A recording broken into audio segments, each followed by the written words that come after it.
Greetings everyone and welcome back to Let's Play Metroid Fusion. Alright, last time we cleared out Sector TRO, Sector 2.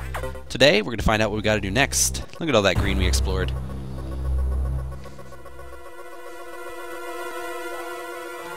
Well, it wasn't my idea, Adam, so I can hardly be blamed for this. This was your fucking idea, man. I had to have those bombs according to you.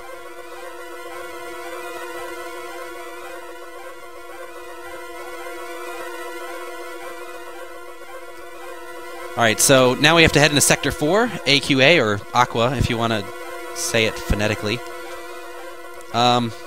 It is a water section, as I mentioned in the previous video. It's actually one of my favorite sections in the game.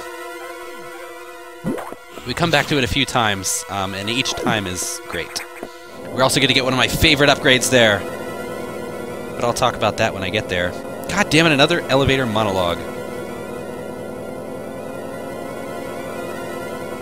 This time she is droning on about SAX and why she's such a strong foe.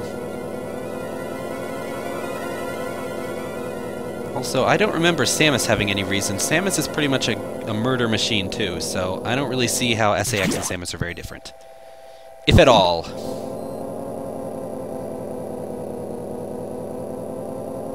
I don't recall Samus being anything but heartless. Except for maybe Metroid 2 when she saved the baby. Oh my god, the baby. Anyway, Adam, oh my god, this place is big. Doesn't matter though, we're not actually going to be exploring a lot of it this time. We're actually going to remain pretty much in the top sector of it, because we can't really explore very well underwater yet. And a lot of this sector is underwater.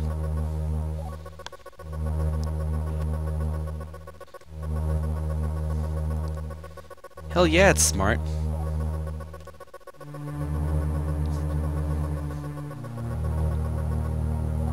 Yeah, Adam is just droning on about how he loves the SAX and the X, and how they're such a perfect enemy. He does have a point, though. They are a pretty well-designed enemy. I like the fact that they can replicate other enemies, so it puts a lot of variety into them. And even though they are the scourge of the universe, killer of all life, they are actually the only things that can support us right now, because that's where we're getting our pickups.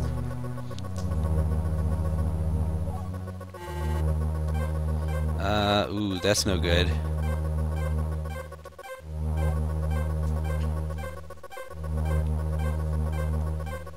I fail to see how any of this is my fault, still.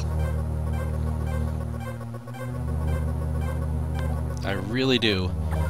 Alright, anyway, we are warned about the enemy, the giant monster Serris, that has been housed in this area. Apparently the SAX has released it. We have been authorized to kill it, so pretty cool, if you ask me. Serris is the first time that they actually mentioned that they're breeding monsters of destruction in this place.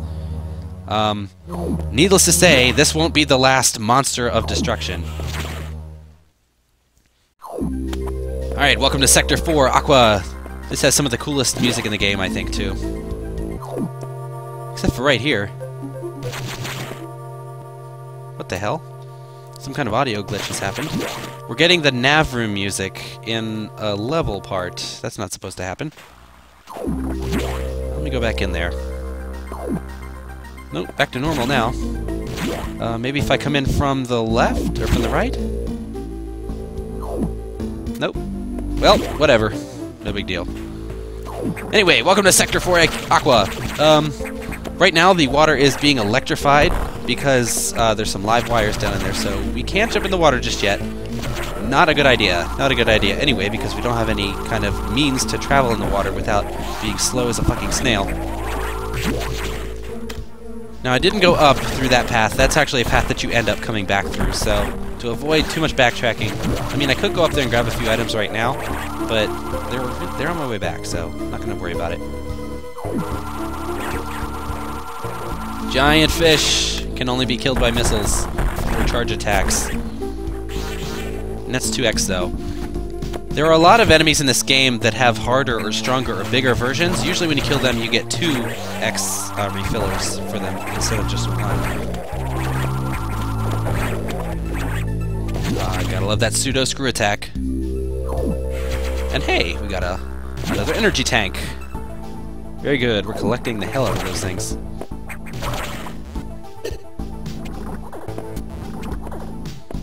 It's actually easier just to take the hit up there.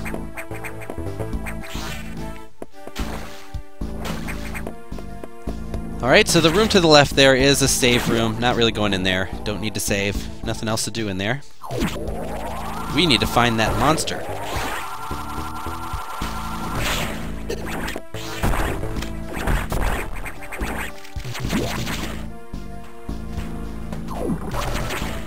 Alright, welcome to one of the larger rooms in the area. We're going to be coming through here a few times. The first time, though, is we're looking for the monster. But there's an item to grab up here first. We're in another secret green section. Some pickups are to be had. So many missiles. So many missiles you don't even know. No need to go that way. That's actually a dead end.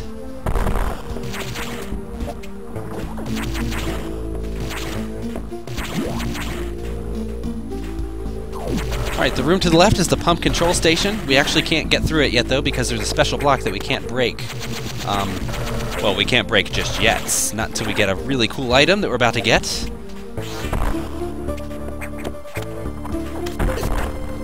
Some more pointless wall jumping just for the sake of it.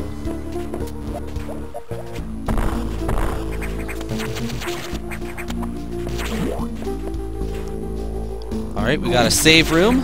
And a secret passageway. Alright, looks like Serris is right over here. Alright, get ready, guys! Oh. Well, shit! Looks like Serris got, destroyed.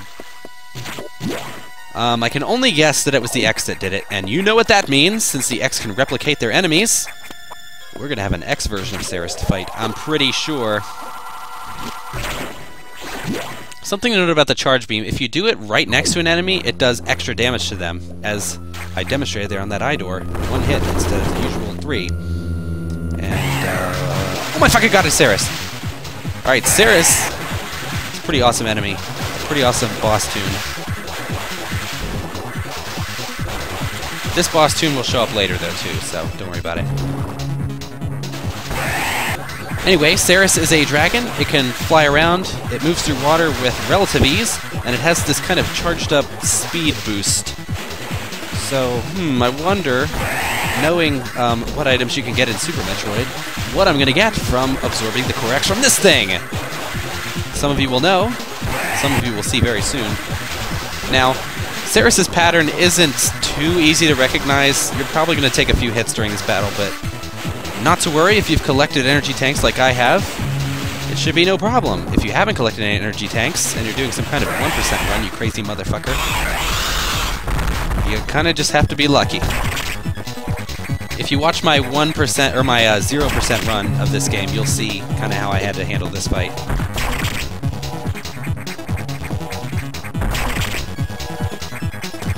And blah blah blah, Gorex again, nothing new. Anyway, we've absorbed it, and we've recovered our speed boost. Hell yes. This is probably one of the best upgrades in the game. I love it to death. We're going to Shine Spark, 420 Shine Spark every day. And right off the bat, I'm going to start with my fucking show-off tricks. Here you go. Hell yeah. I'm going to be Shine Sparking all over this bitch. Yeah, not too much tricks to do down here. Anyway, we are now, when I mentioned earlier that room, I didn't go above because it was a way to come back. This is where we are now. So I'm going to collect the items before I get out of here. And I'm missing one! Oh man, I just skipped over an item. That's okay though, I will realize it in just a few moments. Not to fear!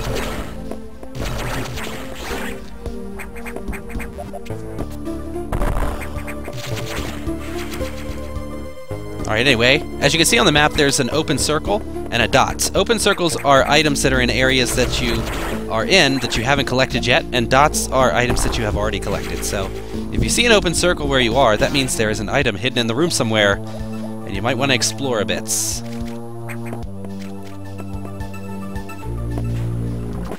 Hell yeah. Alright, now we actually can't escape the area. We have to turn the pump control down and go through the bottom of the area to get out of here. So it's not going to be just as simple as going back to the nav room.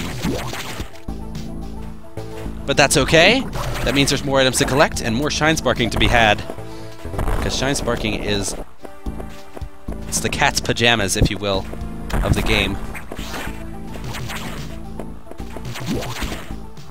Now, shine sparking is a cool trick. I'll explain it a little bit. When you're running with a speed booster, you charge up a speed. Now, if you duck, you can hold that charge for a little bit. If you jump up in the air and push a direction, you can shoot off in that direction, like so. If I were a speedrunner, I would use that trick to get out of here really fast, but I don't want to miss an upgrade, so I'm going to go back through the room.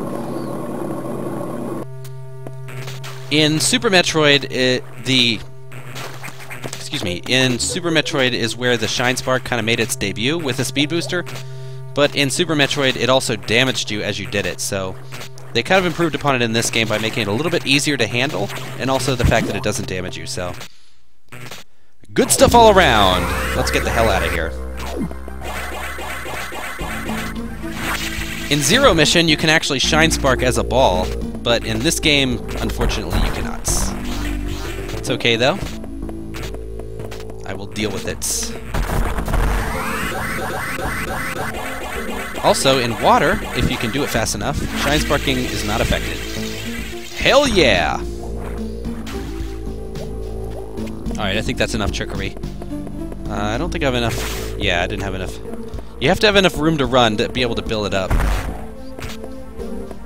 That's the only downside, but, still fun to do.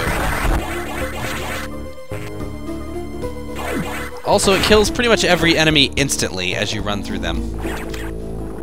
Oh my god, a gold crab! Handled easily by 2 missiles. I don't understand the point of that room. Maybe it's to introduce you to gold enemies, I don't know. Like I mentioned earlier, the gold enemies are a lot like the blue ones, where they're just a little bit stronger, and most times they'll net you a little bit stronger X. But other than that, no big deal. Anyway, that's it for Sector 4 Aqua. I'll see you guys next time. Later.